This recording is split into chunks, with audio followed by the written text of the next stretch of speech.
Hi there, my name is Jeff Evely. I'm the Ops Sgt-Major with Veterans for Freedom. I have with me now our intelligence officer, Tom Quiggan. He's going to be giving us a quick in summary of some stuff that's just coming out here with regard to the mask mandates. How are you doing today, Tom? Good. It's the 3rd of August, 2022, and every day that goes by, there's just more stuff comes out that shows that the government of Canada has been lying to us consistently on the pandemic, and we've got a good story to talk about today, Jeff. Yes, sir. I thought we would start this with a few quick points out of an article here. I'll give you a share screen just so everybody has an idea of what it is that we're talking about here. So this is an article from Common Sense. That's Rupa Subramanya. She's also with True North, and she says the title of the article is Court Documents Reveal Canada's Travel Ban Had No Scientific Basis. In the days leading up to the mandate, transportation officials were frantically looking for a rationale for it. They came up short. So she's got a really good article here. I recommend everybody go and check it out. There's lots of detail. I think for the purpose of our discussion, though, we can probably do with just the bullet form here down in the midway down in the article. And it says, let's see, the whole point of this case was to lift that shroud and cast a spotlight on the unscientific basis for the mandate. Among other things, the court documents indicate no one in the COVID recovery unit, including Jennifer Little, the Director General, had any formal education in epidemiology, medicine, or public health. So that's a directorate that they stood up there, the COVID-19 recovery unit. It's about 20 people, highly paid bureaucrats, and apparently none of them have any scientific background. Little, who has an undergraduate degree in literature from the University of Toronto, testified that there were 20 people in the unit. When Prevelo asked her whether anyone in the unit had any professional experience in public health, she said there was one person, Monique Saint Laurent. According to Saint Laurent's LinkedIn profile, she appears to be a civil servant who briefly worked for the Public Health Agency of Canada. Saint Laurent is not a doctor, Little said. Reached on the phone, Saint Laurent confirmed that she was a member of the COVID recovery. She referred all other questions to a government spokesperson. Little suggested that a senior official in the Prime Minister's cabinet, or possibly the Prime Minister himself, had ordered COVID-19 recovery to impose the travel mandate. During cross-examination, Little told Prevelo repeatedly that discussions about the mandate had taken place at, quote, senior and very senior levels, but she refused to say who had given her team the order to impose the travel mandate. Quote, I'm not at liberty to disclose anything that is subject to cabinet confidence, close quote, she said. So that's a trend that we've been seeing. Even Brenda Luckley, the commissioner of the RCMP, has been playing that cabinet confidence card, even when she's drug into the commission into the Emergencies Act there, and we're seeing a lot of this kind of cabinet confidence and stuff being bleeding out into the justice system when it comes to even like the Port-au-Peak shooting and things like that as well. So it's an alarming trend. Moving on, the term quote cabinet confidence close quote is noteworthy because it refers to the Prime Minister's cabinet, meaning that Little could not talk about who had directed the COVID recovery unit to impose the travel mandate because someone at the very highest levels of government was apparently behind it. In the days leading up to the implementation of the travel mandate, transportation officials were frantically looking for a rationale for it. They came up short. Okay, so that's the latest from Rupa Subramanya there. And I've been reading some other testimony on this too, and it does seem that there's a lot of kind of dodgy answers in there. They were kind of alluding to that in this part here, where it says it says that senior and very senior and discussions at higher levels, and so there's a lot of this kind of Ottawa bureaucracy jargon and stuff like that. But there really seem to be avoiding being taken to task on here. What do you think there, Tom? Well, this is a fascinating story, Jeff. And on one hand, I can't figure out why the mainstream media is not all over this. And of course, on the other hand, I can figure out why they're not, because it's a disaster for the Trudeau government. So let's take a step back here. The government of Canada claiming that they follow science and claiming that they listen to the best experts in the field, installed this travel ban in Canada, whereby you had to be double vaccinated before you could get on a train to go from like Ottawa to Toronto, or before you could get on a plane to go from Toronto to San Francisco or something like that. And this disrupted the lives of millions of people. It caused the airlines a huge amount of pain because they have to accommodate for all the paperwork and everything else. And it also sort of begat the Arrive Can app, which supposedly improves your travel experience, although everybody else in the world seems to be saying the thing is a bit of an utter disaster. So they put this travel ban into place, claiming outwardly it's got something to do with science and pandemics, and you have to track people because they're moving around. They could be carrying the disease and blah, blah, blah, blah, blah. So this trial, which is ongoing, and it's two fellows suing the government because they say the travel ban was completely illegitimate. It looks like the trial is showing that 2 to 3 days before the travel ban went into effect, the government of Canada, and in particular this COVID recovery unit at Transport Canada, headed by Jennifer Little and her team of 19 or 20 other folks, were casting about looking for information to justify the ban, and they were coming up empty. And even when they sent a thing to Public Health Canada saying, hey, this thing's happening in a few days, we need something, give us something, what they came back with was a generic description of why vaccines are good.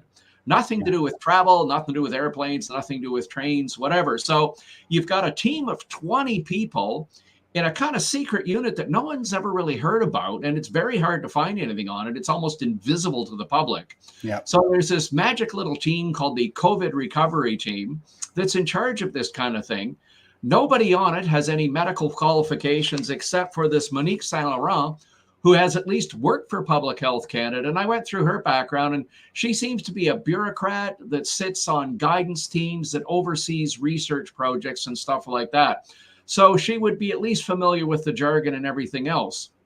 But the other 19 people on the team doing this, zero science background, zero epidemiology background, none of them are medical doctors, whatever. So we've seen the government viciously attack people saying, well, you're not allowed to talk about, the pandemic or vaccines or travel mandates because you're not a doctor, you're not an epidemiologist, you're not a scientist. So therefore, you're not allowed to discuss these things. And of course, people like Twitter and Facebook have been shutting these discussions down, saying, well, you're not qualified to comment.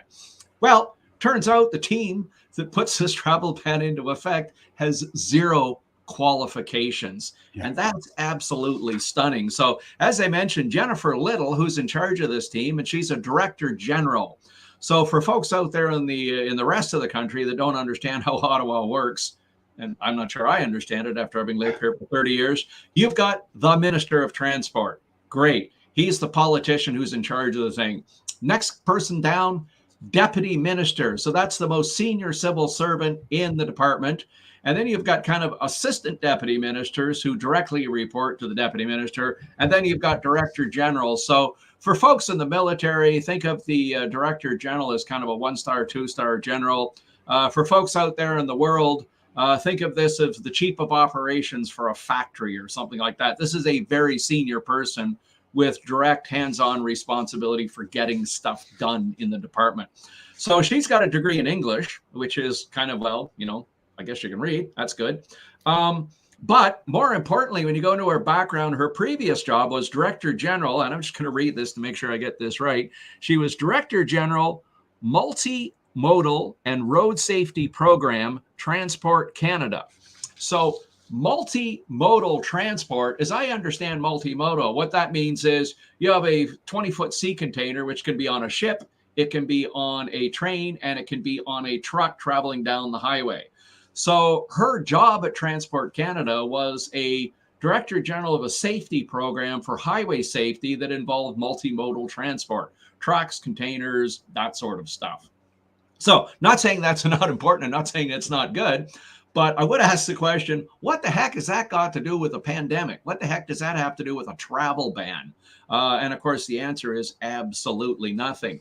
And then there's another couple of folks, we won't get into the whole list. The person who's the boss of this thing you go one bureaucratic level up. Turns out this guy has a degree in political science, and he's supposed to be been involved in things like aviation safety rules, this kind of stuff. Again, important stuff. Aviation's important. Rail is important. Safety rules are important. But again, nothing to do with anything to do with science. So that to me is, that's the bottom line is our beloved government has upset and ruined the lives of millions of people, upset funeral plans, wedding plans, vacation plans, driven the airlines nuts, cost them hundreds of millions of dollars because we had 6 or 8 million people in Canada that couldn't travel. Other people got frustrated in their travel because you can't go here and you can't go there without being tested and double vaxxed. And you got to have the ArriveCAN app. And if you don't have the ArriveCAN app filled out right, you can get like a $6,000 and a $14,000 fine. And all of this based on bogus bureaucratic information. Jeff, that's kind of where we're at. Not great.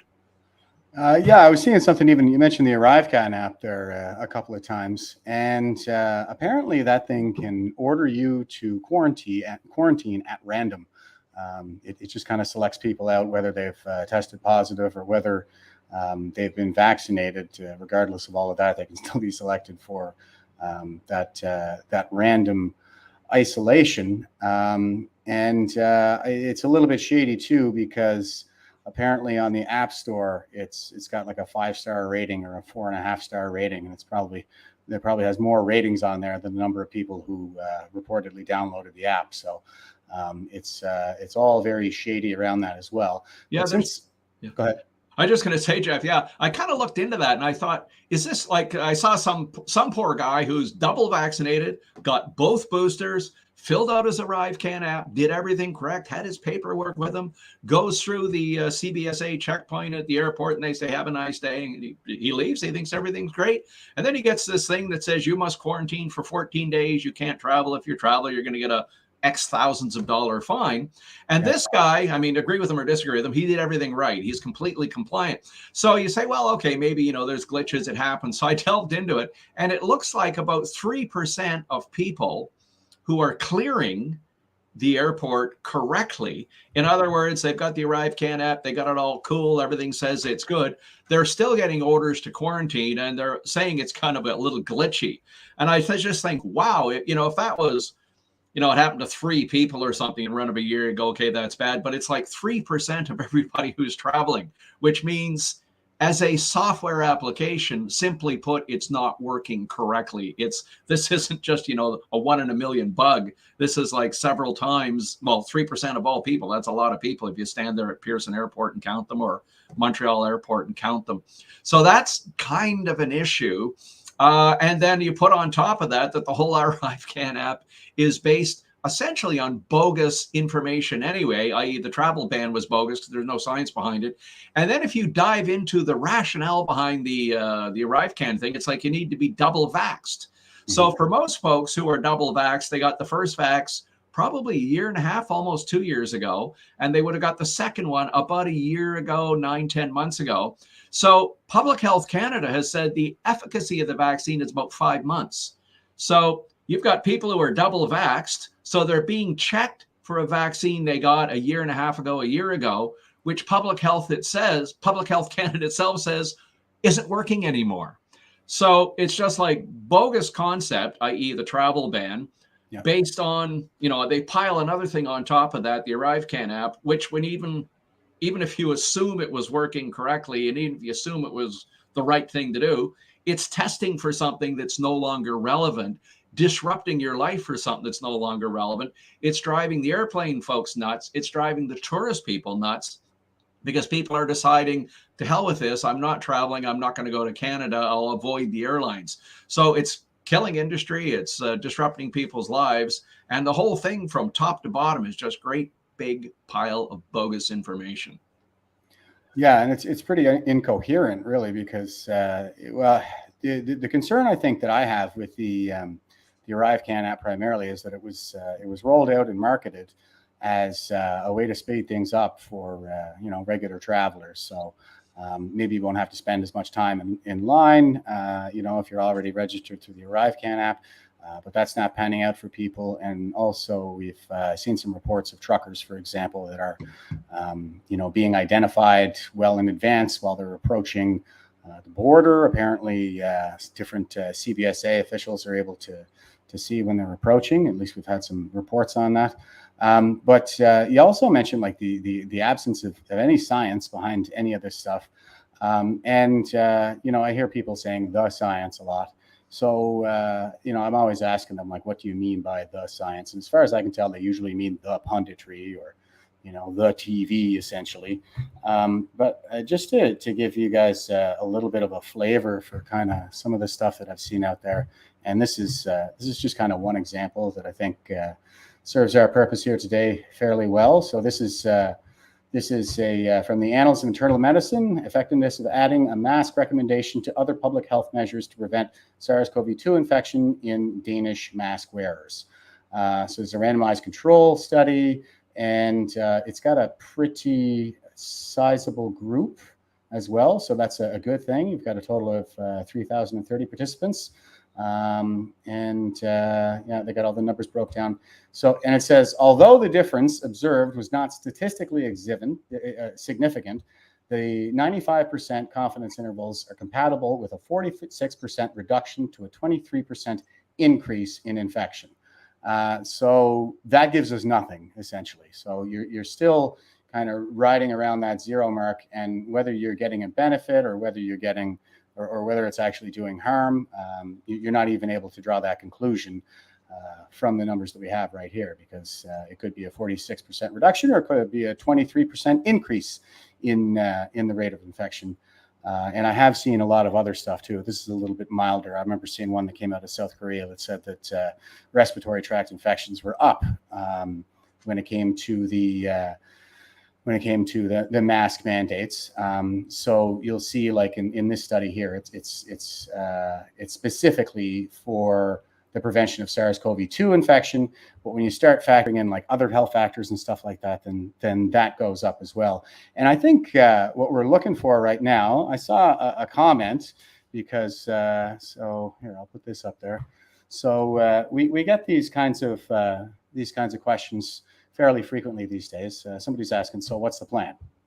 So in light of all of this, I mean, the plan, I think, is for everybody, like we've been saying for some time around here, to show some courage at this point and to just start defying all these mandates. Like everybody's got to rise up and everybody's got to, defy these things. And it's just widespread, peaceful, civic non-compliance, essentially. So, I think that one of the things that might actually bear some fruit is people just availing themselves of the complaints processes, filing their charter challenges, for example, and filing your access to information requests.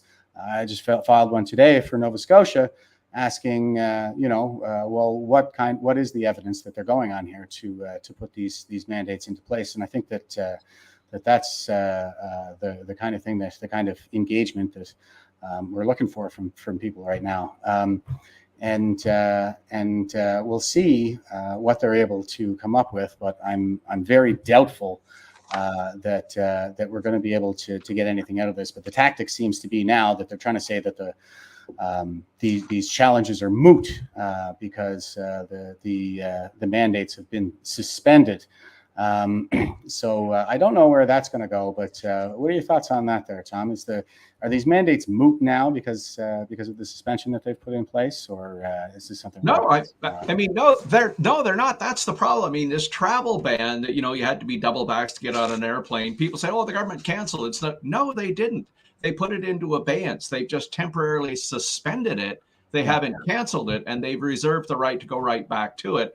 Again, arbitrarily with no evidence, just whenever they decide to do it. So, I mean, one of the things that's clear from this article that Rupa's put out is the decision for this came from the top down, and it was political to impose a travel ban. it's not like the people on the front line were making observations that there are sick people at airport and the disease is spreading and we need to do something and the government has to react. And maybe a travel ban would be a good idea, according to the scientists and the bureaucrats. It went the other way. This is from the top down, no science behind it, no requirements for it. So, but I do think that we are going to see more of this kind of stuff.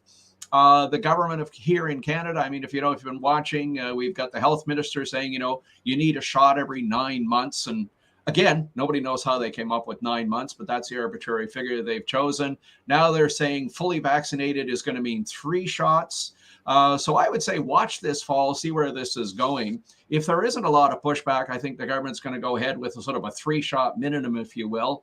They'll reimpose travel bans and they'll find excuses for doing it. Plus, we're going to start seeing, I would suspect this fall and into the winter, we're going to see, climate lockdowns and climate bans and carbon footprints. And if the Biden administration decides to go ahead with this climate emergency thing that they're talking about, I know Trudeau will jump all over that in a heartbeat. Oh, yeah. Something else is coming out interesting, though, and you referred to the bureaucrats. We named a few of them. And a couple of years ago, if we were doing this, I wouldn't feel comfortable naming senior bureaucrats because at the end of the day, they're just doing their job. They're like everybody else. They're working for a living and whatever. And at the end of the day, they serve the government. They give the government the best advice they can. And then it's up to the government to do whatever they do. But what's become increasingly clear is bureaucrats at the senior level, at the deputy minister level, at the director general level, have become politicized. They're just doing whatever the government wants. They are looking for information to justify the government's desire rather than looking for information to show what the situation really means. So if you're talking about, what should we be doing? Well, I would say one idea is send Jennifer Little at the Department of Transport an email and just say, dear Jennifer, do you have any information to share with us on the science behind the travel ban? So that's jennifer.little@tc.gc.ca. So again, JENNIFER.LITTLE@tc.gc.ca. So there's a bureaucrat in charge of this thing. They're the ones making the decision. So send them an email and politely ask, say, hey, where the heck did the science come from for this? Or if you didn't have the science, could you show us where you told the government it was a bad idea? So that, I think, unfortunately, we're seeing that bureaucrats, because they've become politicized, they've now become part of the problem rather than part of the solution. And we've seen this with Brenda Lucki at over the RCMP. We mentioned her earlier, that, we've seen her repeatedly do 180-degree turns based on whatever the government wants her to do the next day. So I think that's kind of a side effect issue of all of this stuff. Is what we've seen increasingly is the politicization of the bureaucracy and how it's crumbled and it's just failing to do its job. So I would say if senior bureaucrats willfully fail to do their job and they willfully choose to back programs and policies which they know are completely bogus and without support, then they've become politicians in that sense. They've entered the political arena. Ergo, it's fair to ask questions about them. I see in the comments here, somebody had asked, what do we think is going to happen in the fall? Well, I would just sort of reiterate, we've already seen the Minister of Health saying you're going to need a shot every 9 months. Public Health says the shots are only good for 5 months. We see Mr. Trudeau saying, people who chose not to get vaccinated, whatever happens to them, that's their fault, sort of a thing. And we've seen, various health officials like Vera Etches here in Ottawa, like the 7th wave of the pandemic is coming and blah, blah, blah. So I think such work that the government has done to crush freedom of speech, such work that the government has done to impose arbitrary restrictions, I don't see them backing off, Jeff. I see them pushing ahead this fall even harder. So when folks are asking us, I see in the comments here, where do you think this is going? Well, that's where I think it's going. Unless we get a lot of pushback from the citizenry towards the government, whatever lockdowns we've seen, stand by for more of it. Yeah, I would agree, Tom. And I'll just pile on too that, I think the word of the day is desperation right now. They're getting desperate. And it's my understanding that when we've seen this happen throughout history, where there's this kind of consolidation and centralization of power at the highest levels, that there's a kind of a competition between everybody on the regime side of the issue to sort of outdo each other and curry favor inside the new regime. It's careerism, I think, is what you're describing here, that everybody's just kind of in it to sort of please their boss at this point. And seems like it's been a while since anybody really took their oaths seriously in the government of Canada, because they are sworn to serve Canada and not to serve the politicians.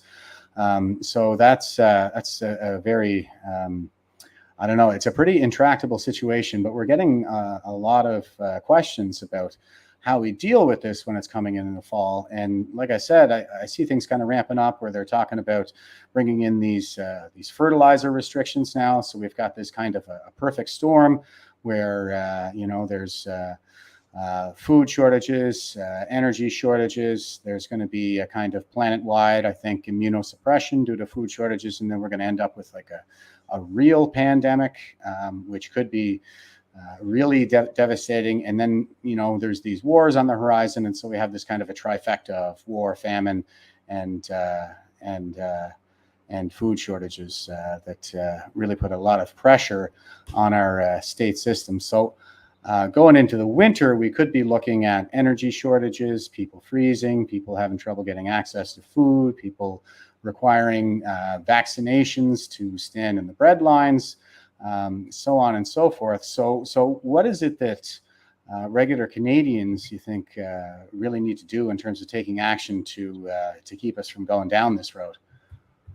Yeah, I think the first thing, sort of the two answers to the question is, one is, what can you do to sort of help yourself? The other one is what you should be doing as a citizen. So what you should be doing as a citizen is actually looking up the transport minister's email and send him a nice polite email that says, "Dear Minister Omar Al-Gabra, axe the app. Yours truly, citizen." One won't matter, two won't matter, 10 won't matter. But if they start getting a couple hundred every now and again, it matters. The other thing is look up and find out who is your local member of parliament and send them the same thing. Put them in a CC on it or send it to them directly and say, "Dear member of parliament, I'm not voting for anybody that supports the ArriveCAN app. Don't care what party you're in." That sort of thing actually has an effect, because politicians don't really care about you. They don't care about their riding. They don't care about much. What they do care about is votes and money.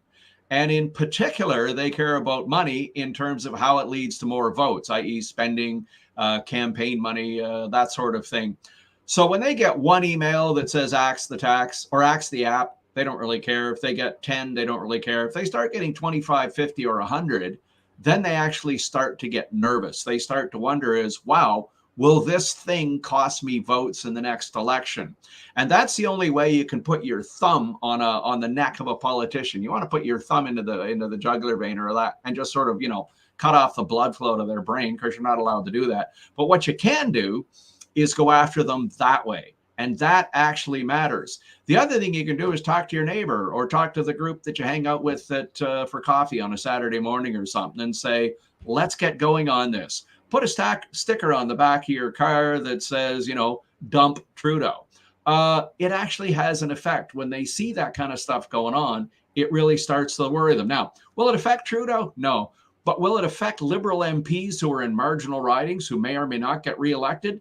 The answer is yes. Will it affect people who are running for office and saying, how can I best attract votes in my next campaign? The answer is, yeah, they love that kind of thing. So you as citizens do have an ability to affect things. Now, let's just sort of, while we're on that theme, go back to another one. A lot of people say, well, who should we blame for this? Well, we should blame Trudeau. And, yeah, we should. Should we blame Omar Al-Gabra, Mr., pro-Islamist, pro-globalist, whatever, guy with no qualifications whatsoever to be transport minister? Should we blame him? Sure, we should. And how about Christy Freeland, finance minister? Yeah, let's blame her. But at the end of the day, let's also be clear. Who's really responsible? It's us. We can complain about politicians all we want, and you should. Perfectly legitimate activity under freedom of expression. But don't kid yourself. The reason they get away with this stuff is because they can get away with it. So last election, Trudeau got 21% of all registered voters to vote for him, and he's prime minister based on that.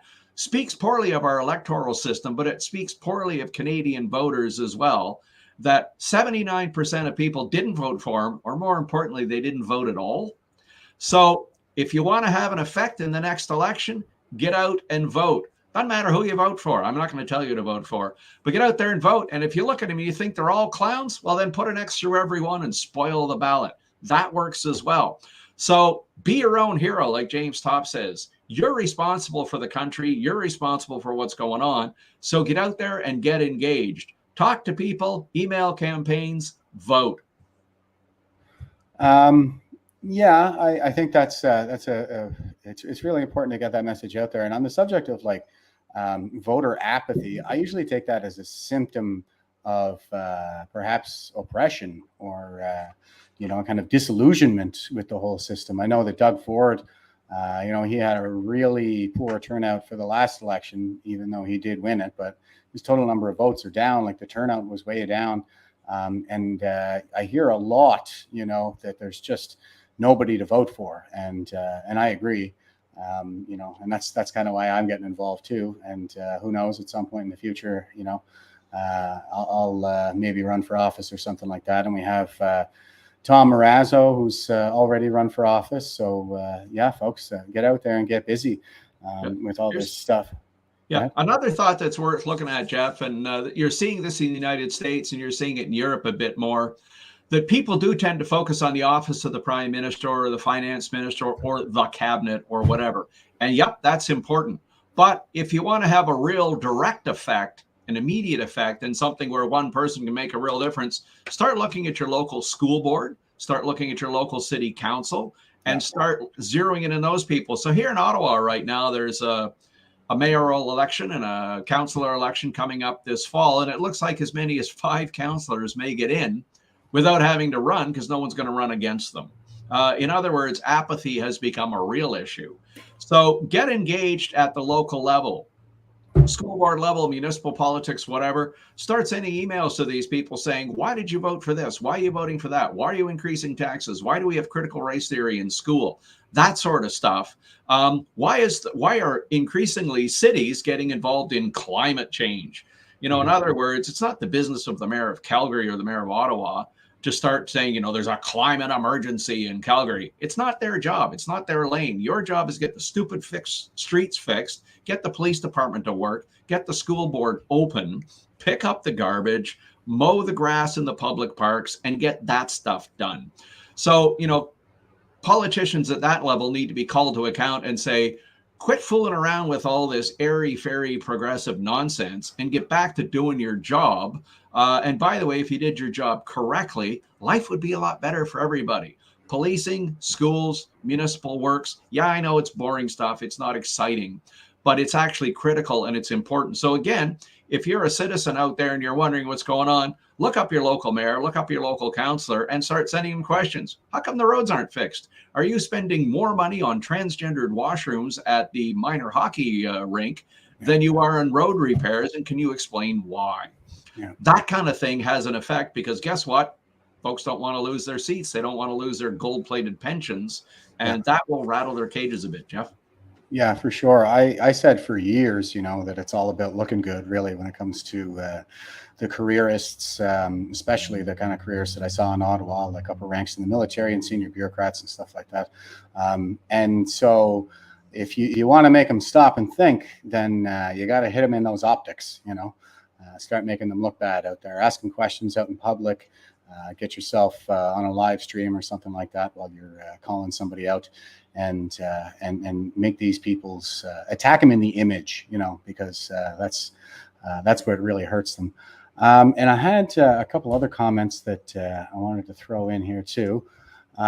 Here's one from Randy.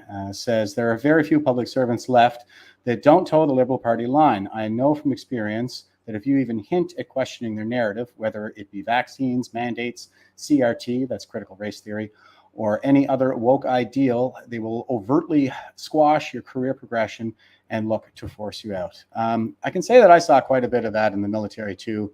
There's a lot of these woke concepts that are kind of they're sneaking into the institutions through these kinds of diversity, inclusion, and equity programs. So they come under the guise of like treating people properly, but really they're indoctrinating people into these kind of communist ideologies. And yeah, if you don't toe that line, if you say something that maybe discords with that line, then you could end up getting sort of stigmatized and sidelined. And I think that is kind of like a product of a capital city in a way, because there's a kind of a culture in the major cities, in these cosmopolitan areas.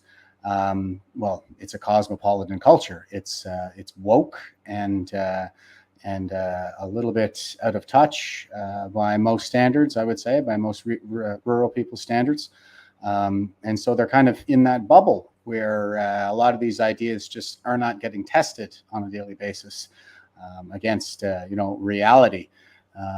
And so I think that a lot of this is kind of what makes us vulnerable to these ideological attacks, is that careerism and that kind of woke cosmopolitan culture that we see in the cities in particular. Do you have anything to add on that there, Tom?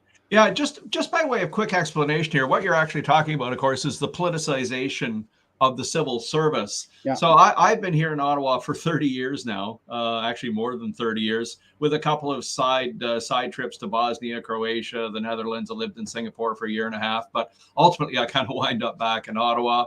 I've done long-term work for the Privy Council Office, for the Royal Canadian Mounted Police, for Citizenship and Immigration, and I've done contract work for CRA, CBSA, and a bunch of other departments, shared services and whatever.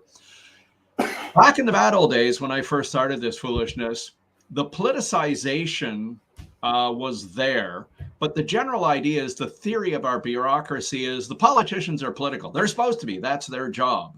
The ministers are intensely political, and they run departments. So they want to do all kinds of crazy political stuff, some of which is good, some of which is crazy.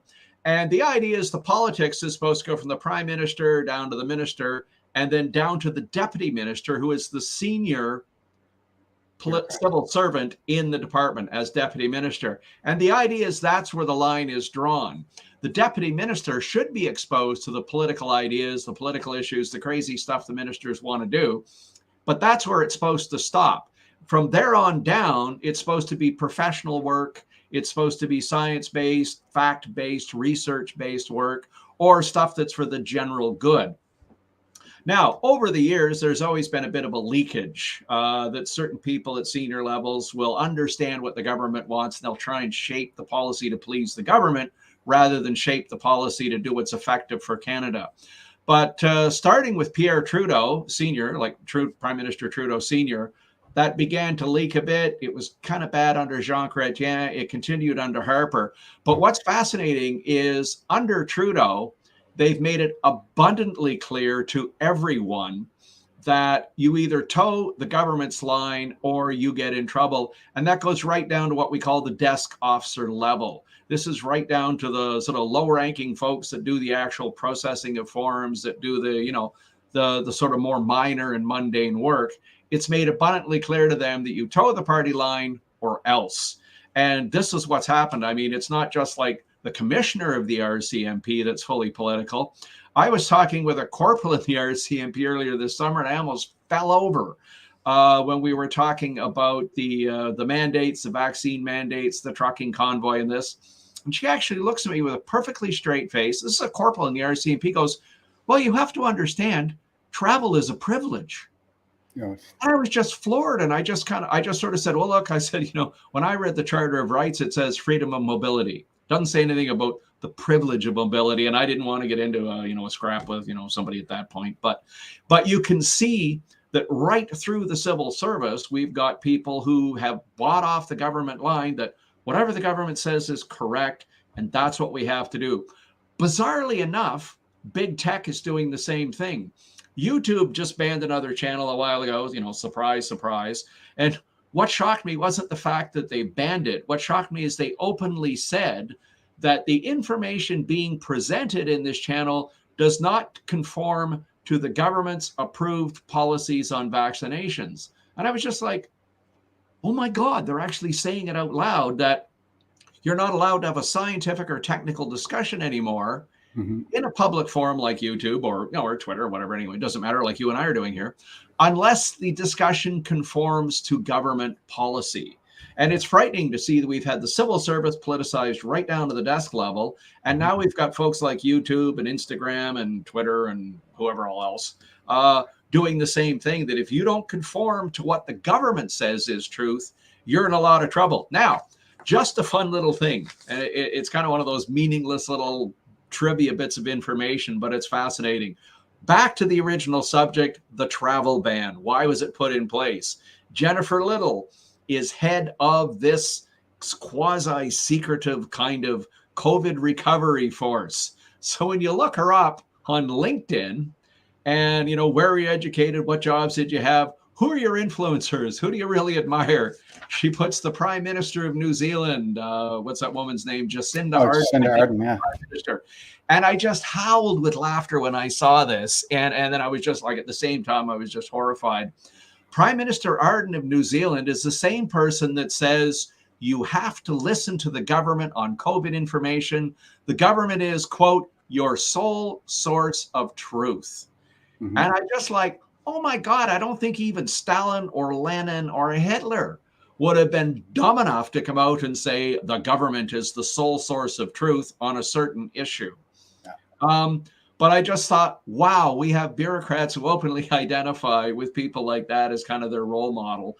And I guess on the one hand, it doesn't really mean anything. On the other hand, you just kind of look at it and you shake your head and say, where the heck are we going? So to get back to that kind of earlier discussion about the travel ban, I don't know if you've got that PDF graph I sent you, the real simple one with the arrows on it. I certainly do. This will be kind of my final comment on this whole thing. Now, this is really simple stuff, A, B, C, D stuff. So the whole discussion about this article by Rupa, what we've been talking about, is this travel ban and how the bureaucrats responsible for approving it and putting it in place had zero scientific information. 2 or 3 days before it went into effect, they had nothing. So the travel ban itself is bogus. So the travel ban sort of followed on. What comes out of that thing is the ArriveCan app.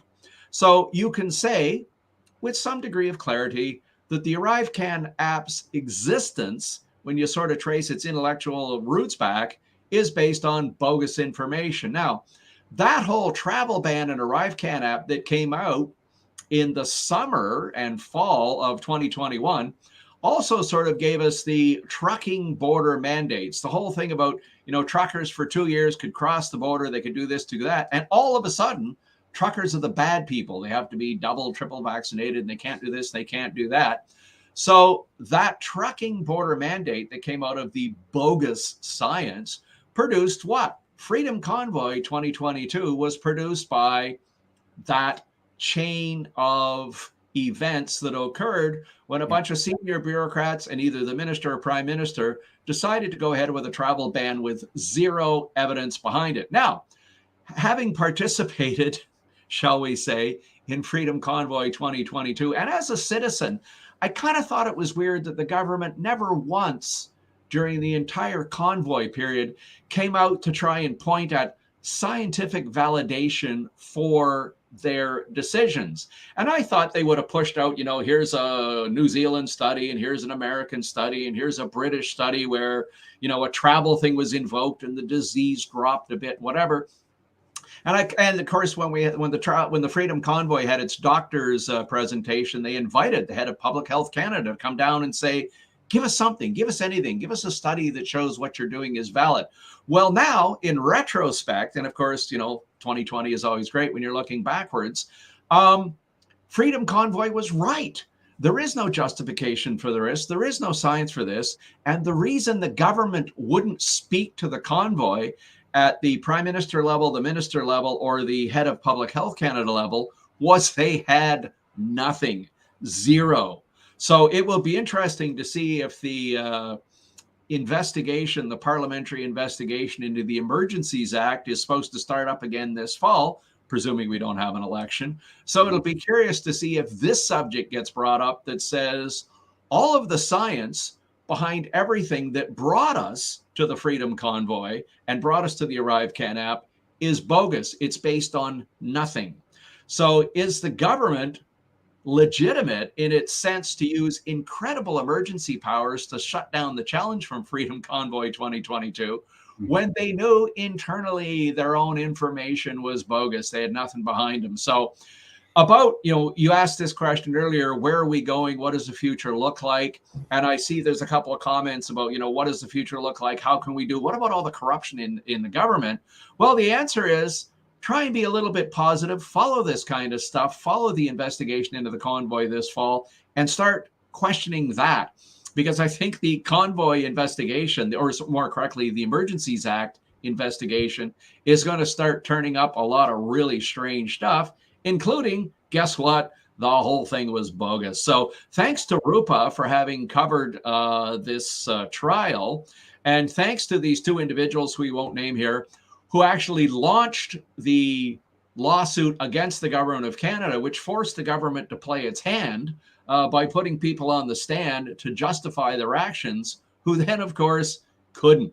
So the system still kind of works a bit. There's still a bit of hope in the future here. And cumulatively, all of this coming together, I think, will maybe get people to become more active, to get them involved, to get together with their neighbors, form a political activity group of your own, get a bunch of your neighbors together and start an email string aimed at one MP, one city councilor, one mayor. This stuff can actually work. And folks like Rupa here are providing us with some great ammunition that we can fire down range with some effect. Pardon the use of the term. Yeah, no worries. I've seen a few comments coming in here. Like there are a few that are all kind of in the same vein where we're kind of saying, hey, write some emails, write some letters, get in touch with your MP, those kinds of things. Yes. But people are kind of saying, well, what are emails going to do? And I'm not saying like emails per se, like a lot of stuff, legal processes and whatnot are engaged or initiated nowadays through email. If you're looking for something with some teeth, and these things do take time. I think what a lot of people are saying is, we've been writing emails for 2 years and we've been doing this for 2 years, and it's not going anywhere. And certainly I feel the exasperation as much as anybody. I already haven't been arrested twice in Ottawa and twice in my hometown, trying to wake people up a little bit. But people might look at something like the convoy and say that was a failure, or these challenges, these legal challenges, now they're not working because we're not out of this yet. But what we're seeing is a lot of developments. Like the narrative is falling apart.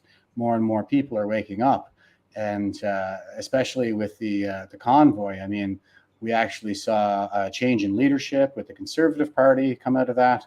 We saw all of these mandates from all the different provinces fall one after the other. And, the only ones who didn't back off basically were the feds when they came in and showed us their true colors. I think that woke up a lot of people too. And frankly, I was fully expecting something along those lines going into it. But yeah, I would say keep at it. I go to rallies, I do speeches all the time. And every time I meet some more people, I see some new faces, and people who wake up gradually. And, it's probably going to take a couple of more big protests, that kind of thing, to get the proper attention. But keep at it and file those challenges. File a charter challenge. You can file a charter challenge to the Attorney General in your province and in Canada. It's got to go to both. But those are not like emails. Those have teeth. These are this is all within the legal system and stuff like that. So you're not going to be dealing with some bureaucrat, say at the Human Rights Commission, who doesn't share your beliefs or whatever. So it doesn't Yeah, consider to be. Go ahead. What we're actually doing here today is a really good example of that, in the fact that these two individuals filed a lawsuit against the government of Canada that said the travel ban was unconstitutional, unjustified, whatever. And what's happened is the government's narrative around the travel ban is now unraveling because they're forced to come forward in court and say, we did it because of X, Y, and Z. We've sent this email on that date to justify this action. So for people who argue, we need to see stronger court action, we need to throw people in jail. Well, we're kind of moving in that direction. The convoy was a huge success, and it woke a lot of people up, and it got a lot of people to come above the radar screen. A lot of people supported the convoy or supported ideas like that before the convoy, but it was only when the convoy came out that they then came out onto the overpasses. They came out onto the streets. They donated $10 million to GoFundMe. All that kind of got blown out, but nonetheless, it showed the will is there, the effort is there, and the government finally overplayed at hand with the Emergencies Act, and now that's unraveling in front of them. That every time something else comes up with the Emergencies Act, it turns out it was bogus. There were no guns in the truck. There was no financial loss due to the border closures in Alberta and Ontario. The government of Canada was whining about, it slows down construction in Ottawa. And it turns out the carpenter strike here in May cost the federal government more money in slowdowns than the convoy cost. So, are they going to freeze the bank accounts of the carpenters for doing that? I don't know. But I do think what we're seeing is this is unraveling. The narratives are unraveling. The vaccine narrative is unraveling. The economic narrative is unraveling. The Emergencies Act narrative is unraveling. The social justice warrior ethic of Trudeau is unraveling as he increasingly is exposed as Mr. Blackface, Mr. Misogynist, whatever. So now is the time to push. And emails, letters, turn out at rallies, turn out at the overpass, wave people on, cheer people, show up at the local protest, whatever. All of this stuff is working, and I would argue now more than ever is the time to push, because there is a bit of momentum behind this. And just by way of note, the convoy spent 3 weeks in Ottawa, could not get a single sit-down meeting with a federal bureaucrat or a federally elected member of parliament.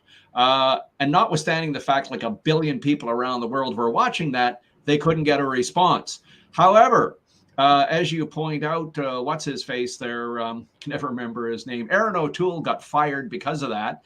And I would suggest you, if Aaron O'Toole had chained himself to the front of a truck and said, I ain't going anywhere, I think he'd be prime minister right now. Instead, he chose to waffle and, pro carbon tax, pro gun grab, pro blah, blah, blah, blah, and he's gone.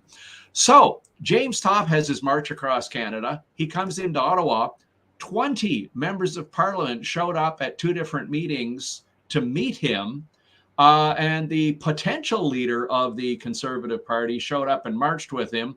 And another leader of another party showed up and marched as well. And I'm not saying those politicians have suddenly discovered free speech and morality, whatever, but I do think they've put their fingers up. They can feel the wind is changing. They know which way the wind is blowing. Mm-hmm. And there's a bunch of politicians now all of a sudden coming out, and they're a little more pro-convoy, a little more pro-Dutch farmers, a little more pro-freedom of speech.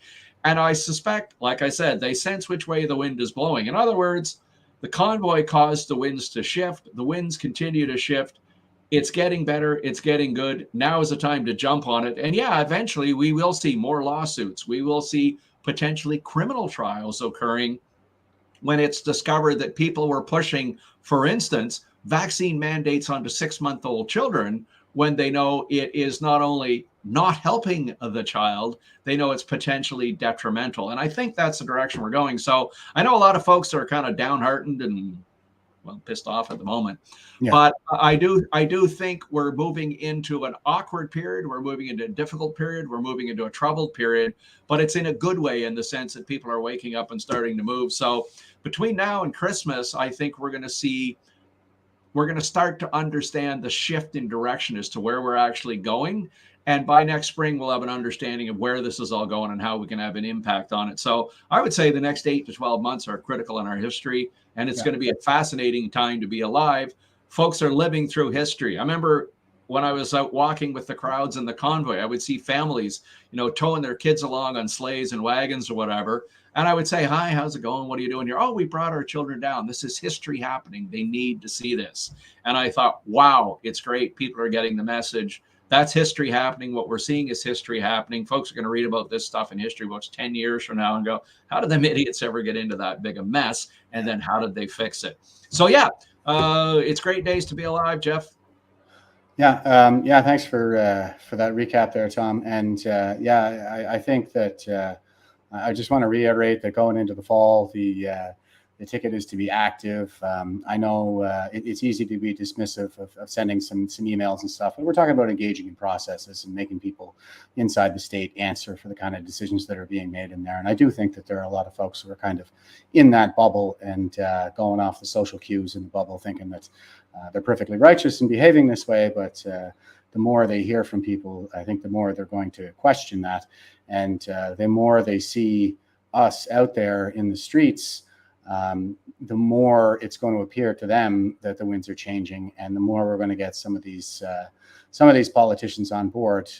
When they're looking for the next bandwagon to carry their career forward. So that's kind of where we are right now. I think it's just making ourselves being heard and keeping the pressure on. Canada Marches is still going. They're going to be coming through my neck of the woods in a couple of weeks, I think. So, I'll be out there waving my flag with that. I'll be doing some videos like I have been. I'm filing my charter challenges like I think everybody should do. As long as you're affected by it, then you can file that challenge, and it's going to go before a judge. And I know somebody commented on the Winnipeg judge that threw out the charter challenge. I think that was very early in the pandemic, where they said it was essentially a waste of the court's time without even really hearing the argument. I know that there are some really arrogant people higher up there these days, but like I said, we keep the pressure on. We keep these claims coming in, charter challenges coming in, and eventually they are going to wake up, and they're going to have to respond. So just keep that pressure on out there, folks, and make sure that you're ready for a harder than usual winter, especially when it comes to food and energy to stay warm and fed. But anyway, I digress, Tom. I think we just about covered that thing in its entirety there. And moving forward, the ticket is, like we've seen with this success, to keep that pressure on, file those charter challenges, and get out there and demonstrate, because those are the areas where we're seeing our successes. And remember, like it's not going to happen with one challenge, with one email, or with one demonstration. It's going to take everybody standing up and applying that pressure and defying these mandates en masse, 100%. But with that, I'll give you the final thought there, Tom, before we sign off. Over to you. I guess just one more bit of positive news. People are saying, well, we can't do this, you can't do that. The pastor in Alberta who was repeatedly subjected to like a he was subject to a hard takedown arrest on the side of a highway by a TAC team. And it's like, oh my God, his crime was running a church. Mm-hmm. It's not like the guy was building an armory or something like this. Anyway, he got busted several times. He got harassed several times. His case finally just got chucked by the courts in Alberta, and the judge just basically said the whole thing was government overreach. The whole case was bogus. Yep. Get that out of here. And oh yeah, by the way, the court ordered to pay his costs for him as well. That made the news a bit, which was good, but that's a huge victory. That was a civil rights case where the courts finally looked at it and said, in the fullness of time, having seen this thing over a couple of years, it's bogus. That was huge. The judge that just freed Tamara Leash from prison again said basically the same thing. He made that passing comment about, the violation of the bail condition if it did occur. And then he kind of went off from there. It was just like, oh my God. He fired the whole thing out. So we've had a couple of judges say, look, the government's doing its political thing. That's fine. They can do it. It's not the job of the court to sort this stuff out. So good things are happening. Yeah, it's painful. It's slow. It's annoying. It drives you nuts. But we are making the system work. So I think just one last closing thought for all those people that say, well, oh, V4F, these guys want to overthrow the government. No, we don't. We have no idea, no intention whatsoever to overthrow the government. What we want to do is make the government work. We want to make the government accountable. We want to make the government work according to its own rules. So Rupa's article, huge step forward in doing that. Tamara Alicia's case, big step forward. The pastor's case being thrown out, big step forward. So it's happening. Yeah, definitely some really positive developments out there. And just to hopefully throw in a little bit of optimism here, I'm always plugging for Strauss-Howe generational theory and the fact that we're in a fourth turning, according to this theory right now. Fourth turning is always a crisis era. Ours started with 2008. Previous crisis era started in 1929 with the financial collapse. So both crisis eras were started with the financial collapse, and in the previous fourth turning, it ends with a major crisis, and that one was the Second World War. And it was what, according to all the history and the demographics that we have on this, it was the younger generation that overwhelmingly, as in the midlifer generation, currently Gen X, that overwhelmingly voted for the Republican House, Senate, and presidency halfway through the Second World War, and they fired the previous generation of generals and put in some midlifer generals that kind of wrap things up, like General Patton, rather expeditiously, and they ushered in a new era of economic prosperity and drove the institutions to new heights. So it does. We do get out of these things. We have historically, democratically. And it's just a matter of it taking some more time, but with that, you get a lot less bloodshed too. So this is all about kind of the peaceful transition of power, and that's what the democratic system is supposed to provide. It's supposed to act as kind of a bulwark against these kinds of tribal conflicts and stuff like that.